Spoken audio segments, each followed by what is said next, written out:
एक बात बताओ, एमसीक्यू में आप ज्यादातर देखोगे तो ज्यादातर एमसीक्यू का आंसर सी रहता है, ऐसा मैंने एनालाइज किया है। आप अगर कोई भी रैंडम बेसिस पे 5000 एमसीक्यू ले लो और आप 5000 एमसीक्यू के आंसर देख लो, सी आंसर रहने के चांस ज्यादा है। क्यों ऐसा? क्योंकि एग्जामिनर जब कोई एमसीक्यू बनाता है तो वो देखता है कि पहले आंसर तो पहले ही ए में तो सही नहीं देगा, वो वहां तो दिमाग लगाने के लिए बोलेगा, फिर दूसरे में भी वो सोचेगा मैं सही नहीं दूं, फिर उसको लगेगा तीसरे में सही दे देता हूं, चौथे में बोलेगा, बाद में थक जाता है, बोला कुछ भी दे दो करके, ठीक है। तो साइकोलॉजिकली मुझे ये लगता है कि सी वाला जो आंसर है वो मोस्टली एमसीक्यूज में हो सकता है। अब आप ऐसा नहीं है कि एग्जाम में अगर कुछ भी नहीं आ रहा हो तो सब में सी सी सी सी सी, तो प्रोबेबिलिटी 30-40% तो सही होने की रहती है करके, ठीक है।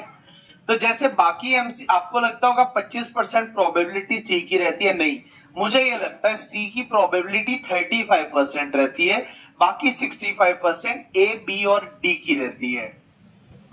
बोलोगे कौन सा लॉजिक था ये सर?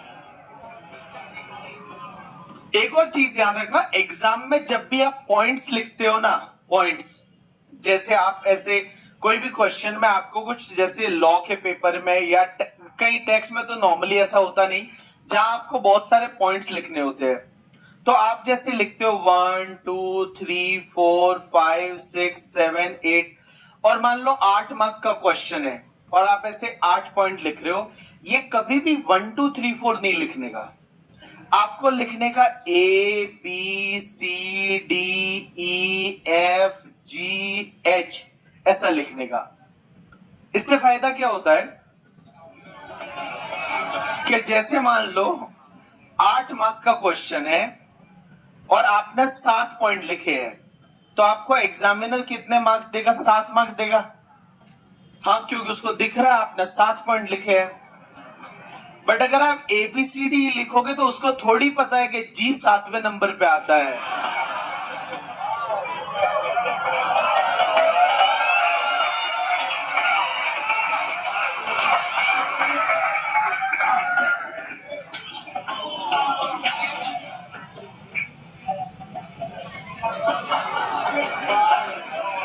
तो हो सकता है आपको 8 मार्क्स मिल जाए 8 में से।